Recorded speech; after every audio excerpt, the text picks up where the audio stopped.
See the hard workers showed up today in this nice weather.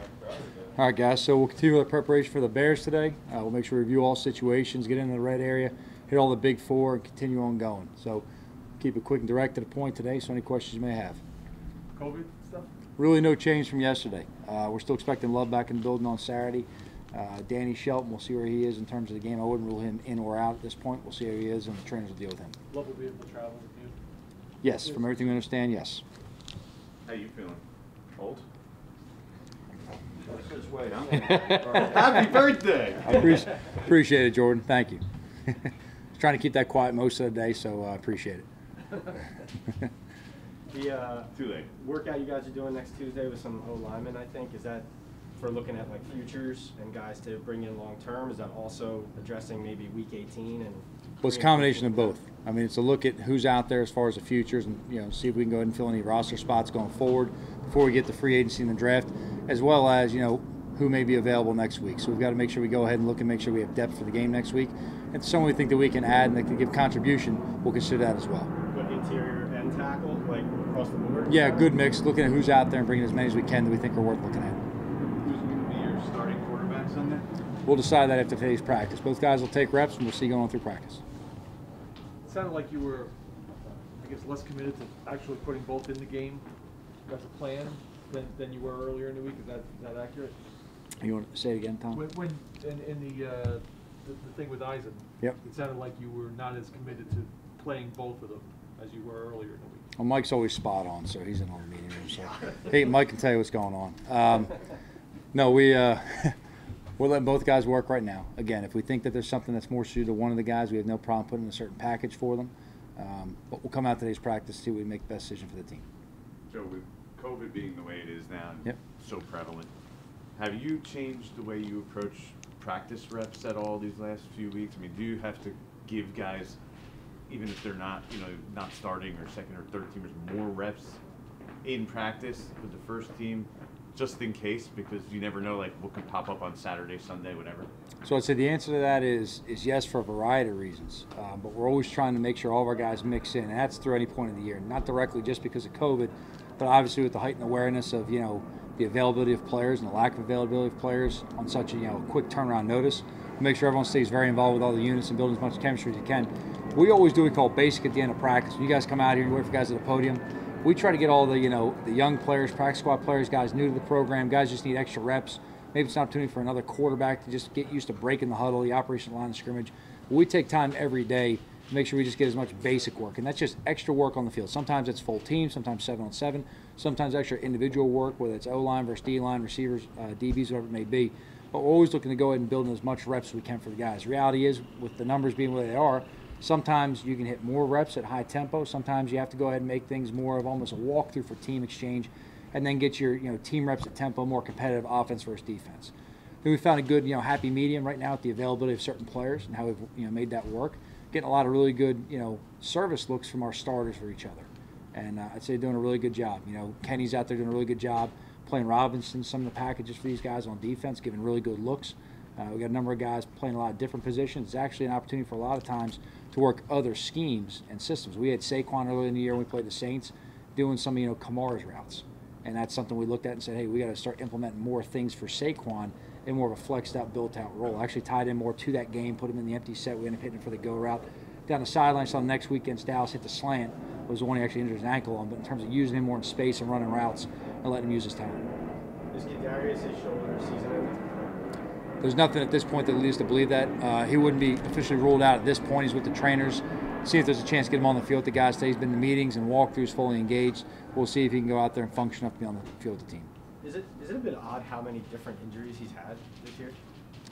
Look, it's a long season. I think it's a long season, and I'd also say the other thing too is for any of these young players, the first time going through a season of this length, training camp, preseason games, 17 regular season games, their bodies really aren't used to it. That's just the truth. And that's for any player in any year in any program. That's no different. You talk about that rookie wall and different things they have to face.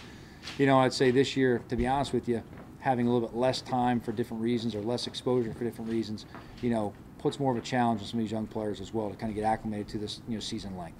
It takes really these guys a full year to get used to, the rigors of an entire NFL season, get their bodies used to it. The other thing is, most of these guys aren't used to early in the season knowing how hard you have to work to get your body back. You see some of these older guys, the Logan Ryans, the Kyle Rudolphs, these guys have been doing it for years. They live in a training room. It's not that they're on an injury report because they're hurt. They live in a training room for preventative measures. How they prepare for practice with the hot tubs, the cold tubs, the VibraFlex, the extra rollouts, the strength coaches, everything they can use to get ready for practice, then recover from practice. These young guys are really just used to, honestly, tying their shoes and going out and going. And they have to learn that it's not that easy. You get to this level, you have to work to stay physically fresh. That's a long season. And no one's 100% after the first snap. That's the reality. Once you start training camp, no one is, again, 100% for the entire rest of the year. So learning how to play through some ailments, some bumps, some bruises, learning how to go ahead and manage your body, these are all things they have to learn over time. Does the wind in Chicago affect your quarterback decision? Like, do you factor that in and say we might need the bigger armed quarterback here in this situation? I think anytime you play in a weather game, there's a lot of things that are affected. Not just necessarily adjustments to your game plan, but then in-game how you call it. That's offense, defense, and the kicking game. And whether that's just the cold, with how that can limit sometimes the ability to throw the ball down the field, because it does sometimes based on the grip. If it's the wind factor, that eliminates the opportunity to flip the field in the kicking game. If it's the cold that takes away the hang time against a dangerous returner. There's a lot of things you have to factor in. The difference in field goal range, when you get into these cold games, the wind games, different factors that play on in. And then based on what the field looks like, I know there's a chance of snow going out there. They got a heated field, so it's probably going to play out more if the field's covered like some kind of slick rain. That's naturally a slick turf out there anyway. You watch a lot of the games. You go back and watch a rain game against Arizona. These guys played in a few weeks back. That's probably close to what we're going to be looking at from the moisture on the field, and just some challenge with the ball handling. But you watch a lot of guys on that field planting off the wrong foot, slipping and falling. There's also a lot of guys getting their toes stuck in the ground, all right, and falling on their face. It happened in the Minnesota game as well on their field.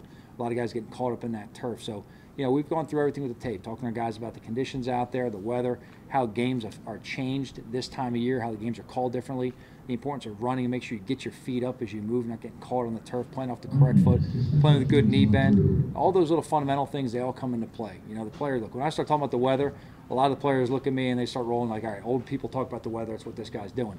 But the reality is you have to understand how the game changes, and it is situationally, played differently in some of these games. Two more. I'm a man now. I'm 40. Are you disappointed you haven't had many bad weather practices this season? You know what? I'm going to be honest with you. We really haven't had much rain. We haven't had the snow yet this year to really practice in.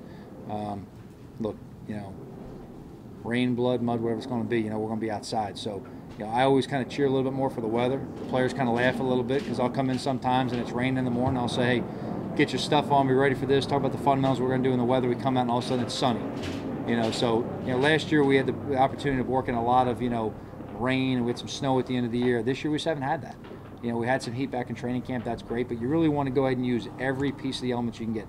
The heat, the humidity, the wind. We get a fair amount of wind out here. That's something we can always work with.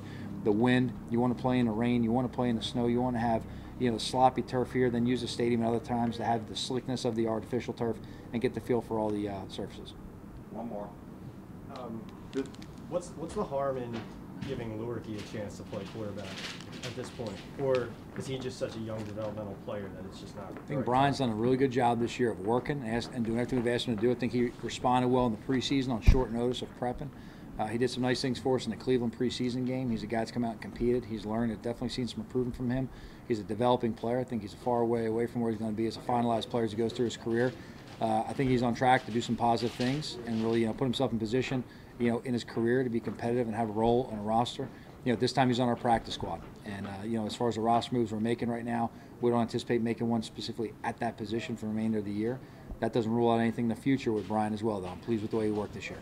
How's Billy Price doing? Do you expect him to be back this weekend, or are you guys giving him So he's taking the weekend off? I know he's posted something on social media. That's his to disclose. That's not mine to talk about.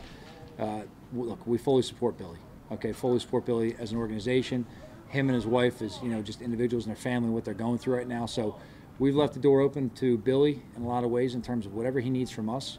When I talked to him earlier in the week, I let him know, hey, listen, if you got to come in here and let this be a distraction. If you want to stay engaged with the game plan, if you want to come out and practice, blow off some steam, hit the weight room, whatever you got to do.